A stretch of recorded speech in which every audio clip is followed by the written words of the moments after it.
तो भैया हेडिंगली जीता इंग्लैंड ने, उसके बाद में बर्मिंघम जीता इंडिया ने, और अब बारी आ गई है लॉर्ड्स की।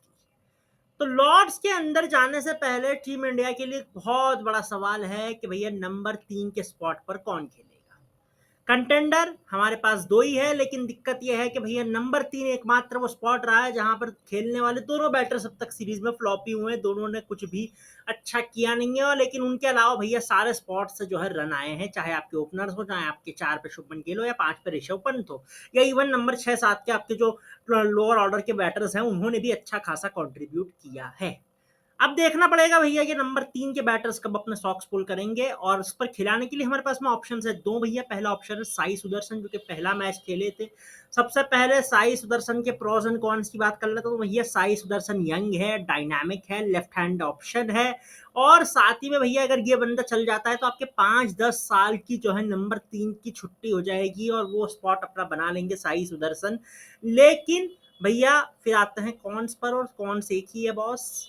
बंदे के कॉन्फिडेंस की तो हमने माँ बहन एक कर दी। क्यों? क्योंकि भैया बंदा का जो है कॉन्फिडेंस हमने पूरी तरह से हिला के रख दिया। पहले मैच में रन नहीं बने, पहले मैच में पहले इनिंग्स के अंदर 0 पे आउट हुआ, दूसरे में 30 बने, हमने दूसरे मैच में ड्रॉप कर दिया।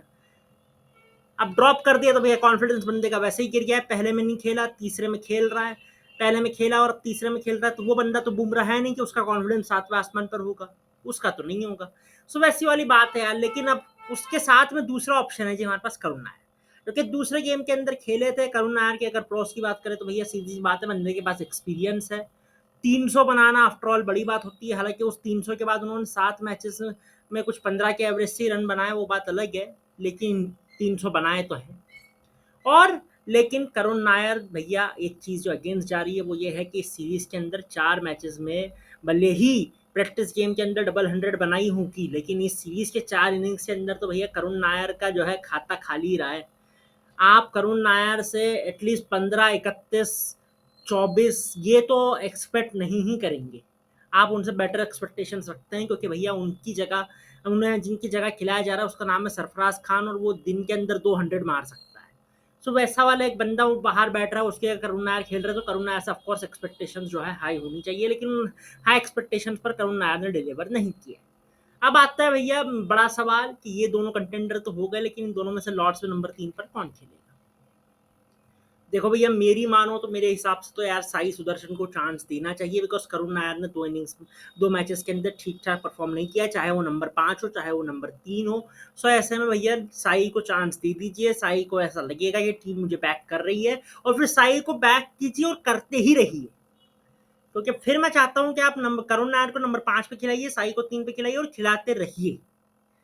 क्योंकि भैया वो बंदा अगर डिलीवर कर गया तो आपके 5-10 साल के लिए टेंशन खत्म हो जाएगी।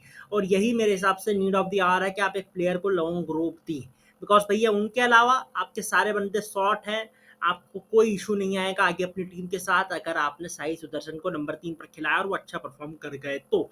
सो इसीलिए भैया मैं तो बैक कर रहा हूँ साई सुदर्शन को। लेकिन आप किसको बैक कर रहे हैं? आपके हिसाब से कौन खेलना चाहिए उस नंबर 3 के स्पॉट पर? आप अपनी राय नीचे कमेंट बॉक्स में दे सकते हैं, लेकिन उससे पहले आप लोगों से अपील, लाइक जरूर कीजिएगा इस वीडियो को, सब्सक्राइब कीजिएगा हमारे चैनल क्रिकेट कार्निवल को। मिलेंगे आपसे बहुत जल्दी, तब तक के लिए अपना ख्याल रखिएगा। धन्यवाद।